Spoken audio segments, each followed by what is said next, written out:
There is something almost invisible happening to you, and it isn't random. You're not just tired in the obvious way.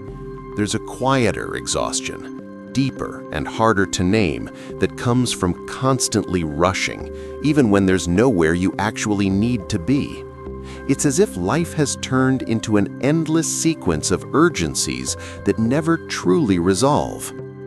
You wake up already feeling behind, not because something specific is wrong, but because there's a constant pressure to keep up with a rhythm that was never yours. You may not remember when it started. It didn't arrive all at once. First, the subtle sense that you needed to move faster. Then the belief that slowing down was dangerous. And before you realized it, every moment became something to get through instead of something to live. Conversations sped up, decisions made from anxiety, days passing on autopilot, everything moving too fast to be fully felt. And the strange part is this: the more you rush, the less it feels like you're actually going anywhere. You've felt this, haven't you?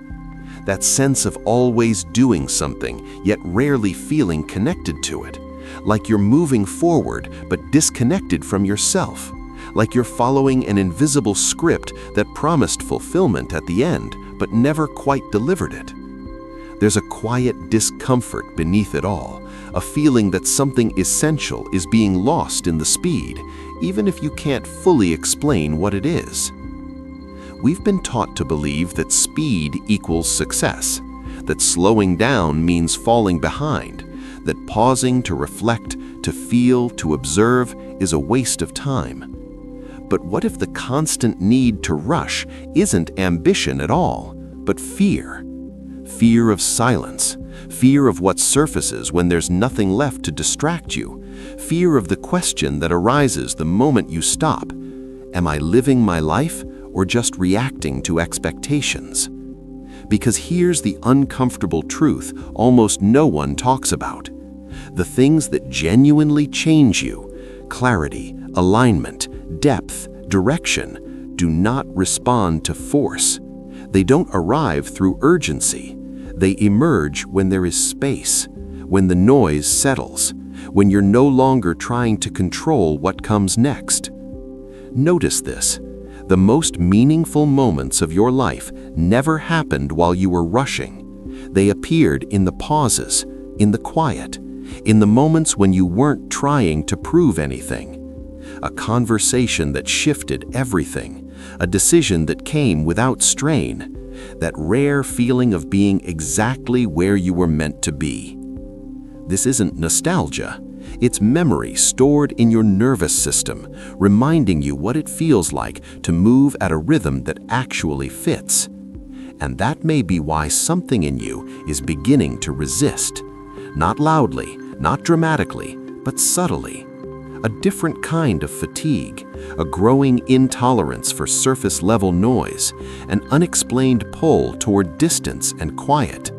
Not because you're giving up on life, but because a more aware part of you has realized that continuing at this pace comes at too high a cost. This isn't an invitation to quit. It's an invitation to notice. Because before real change happens, there is always this moment. The moment you begin to sense that speed is not progress, and that the real delay might be continuing to live at war with time. If this resonated, it's because it's already happening inside you. There's a part of you that has begun to notice the cost of constant urgency. You're not imagining it. Something in your system is no longer willing to live in a permanent state of pressure. You still function, you still show up, but internally there's a growing friction, a sense that the way you've been moving no longer matches who you're becoming. You may notice it in small ways. You feel drained by conversations that once felt normal.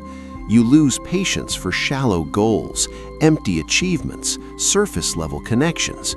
Things that used to motivate you now feel strangely hollow, not because you failed, but because your awareness has outgrown them. This creates an internal tension that's hard to explain to others. From the outside, your life may look fine. You're doing what you're supposed to do. You're moving forward.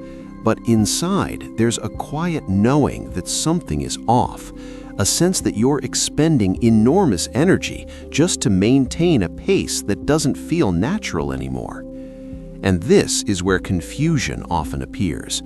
You may wonder if you're losing motivation, becoming disconnected, or somehow falling behind. But what's actually happening is the opposite. Your nervous system is recalibrating. It's no longer organized around survival, approval, or urgency. It's starting to seek alignment. That shift can feel uncomfortable. When you stop running on autopilot, unresolved questions surface. You start noticing how often your choices have been driven by fear. Fear of missing out, fear of disappointing others, fear of not being enough in time. And once you see that, you can't unsee it. So you begin to hesitate. You pause more. You feel less compelled to explain yourself, not because you're lost, but because you're no longer willing to betray yourself just to keep moving. This is the moment where many people panic and try to force their old pace back. They distract themselves. They accelerate again. They override the signal. But if you're watching this, something tells me you haven't.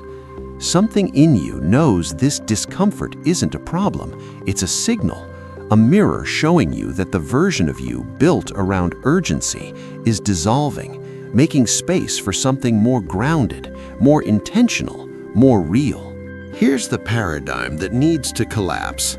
Speed does not equal progress.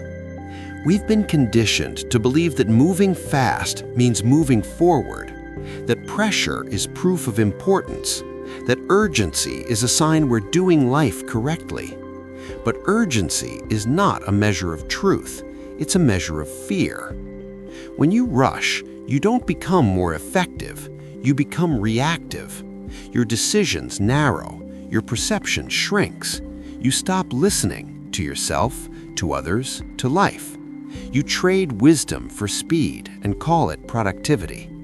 Real progress doesn't come from acceleration, it comes from coherence, from your actions, values, and inner state pointing in the same direction. And coherence cannot be rushed, it has to be cultivated. This is why forcing outcomes often backfires. You rush into relationships before understanding yourself. You chase success before defining what success actually means to you. You push for breakthroughs before integrating the lessons that make them sustainable. And then you wonder why things fall apart, why satisfaction never lasts, why every achievement feels strangely empty. The truth is uncomfortable but liberating. Life resists force. It responds to alignment. When you stop trying to outrun uncertainty, you start seeing clearly. When you stop demanding immediate results, your intuition sharpens. When you stop treating time as an enemy, it becomes an ally. Opportunities don't disappear when you slow down, they become visible. This doesn't mean you abandon ambition, it means ambition matures. It shifts from proving to building, from chasing to choosing, from panic-driven movement to deliberate direction. Breaking this paradigm requires courage because the world will still rush. People will still measure worth by speed. Systems will still reward urgency. But you begin to realize something crucial. Moving slower than the world doesn't mean you're behind. It means you're no longer letting the world dictate your pace. As this shift deepens, you may feel an unexpected pull toward privacy. Not isolation, privacy. You speak less about your plans, you share fewer details, you stop explaining every choice. This isn't secrecy born from fear, it's protection born from awareness. When something inside you is reorganizing, exposure can destabilize it. Opinions interfere, projections distort. Other people's expectations inject noise into a process that requires clarity. So naturally, you begin to guard your inner world. This is not withdrawal, it's conservation. You start to understand that not everyone needs access to your becoming, that premature exposure weakens things that haven't fully formed yet. Just like a seed needs darkness before it breaks the surface, certain transformations need silence to take root. Privacy becomes a form of spiritual hygiene. It allows your intuition to speak without interruption. It keeps your energy from fragmenting. It protects you from unconsciously performing your growth instead of actually living it. And this can feel lonely at first. When you stop narrating your life, you may feel unseen. But slowly, something stabilizes. Your choices feel cleaner. Your direction feels clearer. You no longer need validation to move forward because you're finally listening to something deeper than noise. This is where discernment develops. You learn when to share and when to stay quiet, when to act and when to wait, when to engage and when to step back. And this discernment becomes one of your greatest strengths. If you take nothing else from this, remember this: you are not late. You are not behind. You are not failing. You are learning how to move at a pace that doesn't fracture you. The moment you stop rushing is not the moment you give up. It's the moment you regain authority over your life. You begin acting from clarity instead of panic, from truth instead of pressure, from alignment instead of fear. Life does not reward those who move the fastest. It responds to those who move honestly. So let the world rush. You don't need to. Slow down enough to hear yourself, quiet enough to feel what's real, present enough to trust the timing of your own unfolding. When you stop forcing life to keep up with you, life finally has the space to meet you where you are.